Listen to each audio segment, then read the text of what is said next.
नमस्कार, मी ज्ञानदा कदम आपला महाराष्ट्रामध्ये तुम्हा सर्वांचं स्वागत करते। गेल्याच आठवड्यात पहलगामच्या बैसरन व्हॅलीमध्ये दहशतवादी हल्ला झाला आणि या घटनेने अवघा देश हादरून गेला।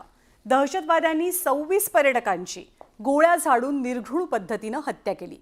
दहशतवाद्यांनी एकेका पर्यटकाला धर्म विचारला आणि गोळ्या झाडल्या असं प्रत्यक्षदर्शी सांगतात।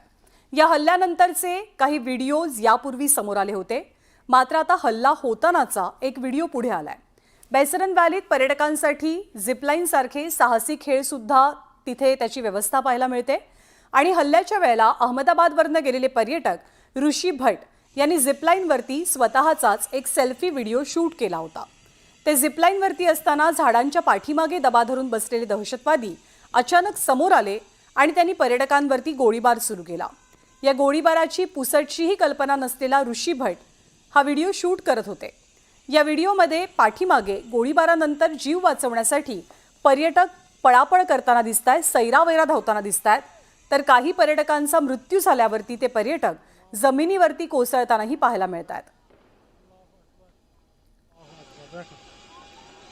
तर हेच ऋषी भट आहेत जे झिपलाईनचा आनंद लुटत होते, पण त्यांना कल्पनाही नव्हती की पुढच्या क्षणी नेमकं काय घडणार आहे।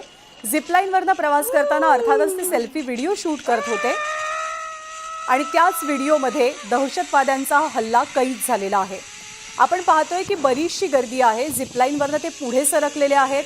हे लहान मुलांसाठी काही खेळ आहेत, ते खेळ ओलांडूनही ते पुढे येतात आणि ते पुढे आल्याच्या नंतर अचानक दहशतवाद्यांकडनं गोळीबार सुरू झाल्याचा आवाज आपल्या कानी येतोय। ते पलीकडच्या बाजूला पोहोचले, त्यामुळे ते सुरक्षित राहिले, कारण तोवर दहशतवाद्यांनी दुसऱ्या बाजूला गोळीबार सुरू केला होता आणि एकूण 26 पर्यटकांचा या गोळीबारात मृत्यू झाला।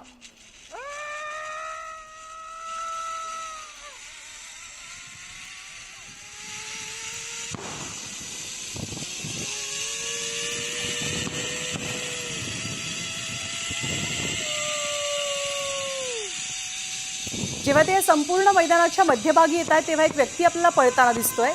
हा व्यक्ती पळतोय, दुसऱ्या बाजूला काही पर्यटक जीव वाचवण्यासाठी पळतायत, परंतु नेमकं घडतंय काय याची कल्पना ऋषी भट यांना अजिबातच नव्हती।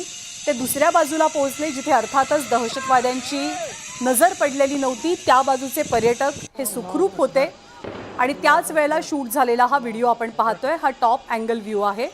असे अनेक व्हिडिओज आतापर्यंत समोर आले आहेत।